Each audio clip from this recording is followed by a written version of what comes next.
The number one thing I would tell anybody entering the trades today is that your most important tool is your body. And as a young man, I didn't respect this or understand it. And now in my mid-40s, I'm paying the price. Welcome to the channel, friends. I'm Murawski, and I've worked nights, I've lived away from home for work, and I've learned a lot of these lessons the hard way. So these are the things that I would tell my younger self if I could ever have a conversation. Feed your body right, hydrate, sleep, and don't poison it. Sounds simple, right? But you'd be shocked at the amount of people who just don't do this. Now, the first component to taking care of your body when it comes to the trades is feeding it right. And I'm gonna tell you what I did wrong, okay? I used to start off my day with breakfast at the gas station. I was like a gas station connoisseur, I'm telling you. And I would get a coffee, maybe a bacon, egg, and cheese, and then I would pick up a couple energy drinks and maybe like a protein bar for lunch. And to think, I would wonder why I was feeling groggy and like had brain fog all day, and then I would try to cure that with another Monster energy drink. These days, I actually follow a pretty strict diet, though you wouldn't think it to look at me. The truth is, energy drinks are a terrible crutch on the job. They spike your blood pressure and your heart rate, and they mess with your heart's electrical systems in ways that coffee doesn't, thanks a lot to their stacked stimulants.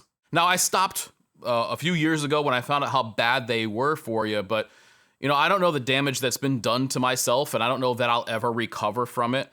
But what I would love to tell my younger self is, dude, water and maybe some electrolytes, that's really all you need. Number 2 is exercise outside of work. This is probably the best thing I unintentionally did for myself starting way back when. And I say unintentionally because I didn't start working out for the health benefits or for longevity. I started working out to get girls. I'm just being honest with you here, okay? Hey. And side note, that doesn't work quite the way you think it does. Most of the time you're getting compliments from guys, which was not my goal. Hey. But anyway, it started me on a daily routine that I still maintain to this day, which is weightlifting and cardio. Now, I get it. Sometimes the last thing you want to do when you get home from a long shift is go and hit the gym. So maybe for you, the thing to do is to wake up early and work out that way. When I was a mechanic, there was a gym literally right across the street. And I would take my lunch break, go over to the gym, bang out as much as I could within that short amount of time, and then come back. But the thing with working out that anybody will tell you is it's all about consistency, not big moves every so often. What's really hard for me is finding a good workout rhythm while doing night shifts. And I found that what can help that is having a home gym. So I don't actually have to get up and go to a gym if I'm really spent. I could still go out and get like half an hour in my garage. I noticed that I was using the same bits of equipment at the gym anyway, so why not just buy those things and have them at my disposal rather than throwing money away every month? So that's what I did. So here's my home gym. Like I mentioned, this is all the stuff that I was using at the gym anyway. So I got my 2-post squat rack here with the pull-up bar. This here is one of those kind of dip things and has a pull-up bar on it as well. But I had to move this out of the way because this is where my cardio stuff is. So I have my treadmill over here, but this is the guy that I wanted to tell you about right here. This is actually today's sponsor, and this here is the Aviron rower.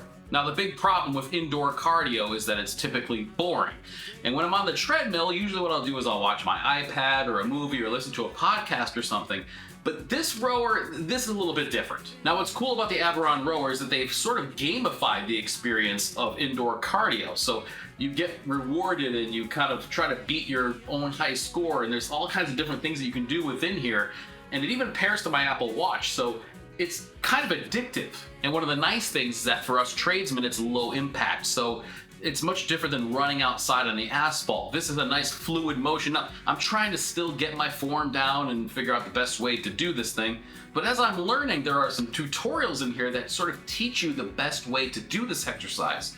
And it's a nice smooth motion, but if you really want to ratchet up the weight, you certainly can. This thing actually goes up to 100 pounds, so you can turn this thing way up and get a pretty good sweat going. And one other thing that I really appreciate about this rower is that it was pretty easy to put together. Now, in my time, I've put together a lot of furniture and kids' toys that have been a real nightmare, but this was actually very easy with instructions that were simple enough that even an adult like me could figure it out.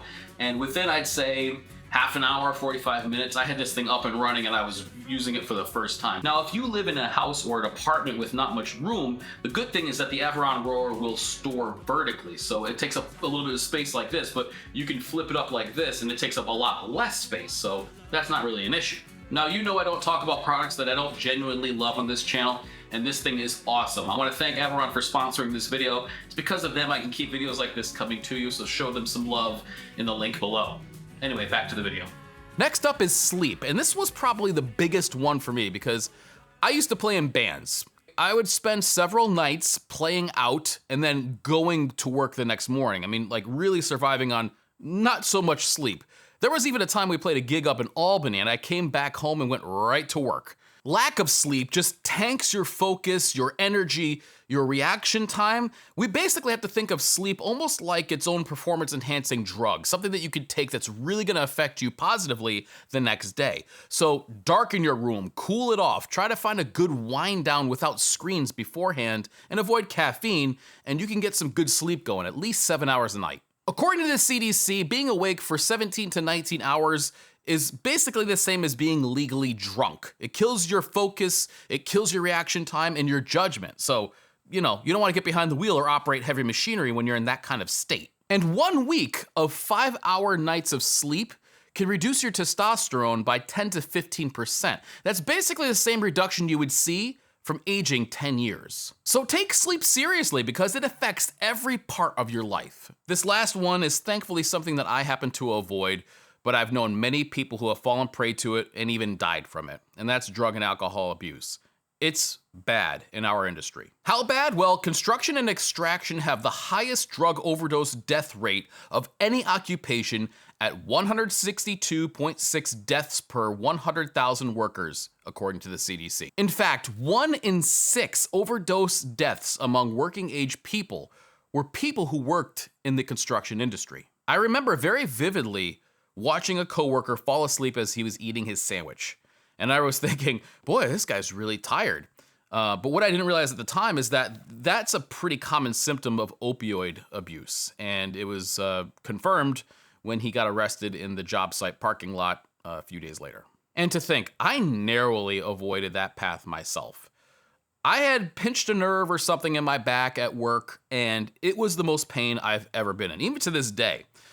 So thinking something was definitely wrong, I went to the hospital. And when I got there, they told me that it would be about 8 months until I could see a specialist. But in the meantime, they could prescribe me with some oxycodone for the pain. And this was right during the opioid crisis when this stuff was being prescribed to everybody. And so they gave me some, and I did not like the way I felt on it. So I left the stuff in a bottle and left it in my medicine cabinet. Never took it again. And to this day, I see people who shouldn't be at work, either because they're drunk or they're on pills or whatever. And so I beg of you, if this is a problem that you have, there are resources available. Matter of fact, I'll link some below. But look, man, we need you around, and I would really miss you if you were gone. So please, if this is something you struggle with, try to find a good way out of it.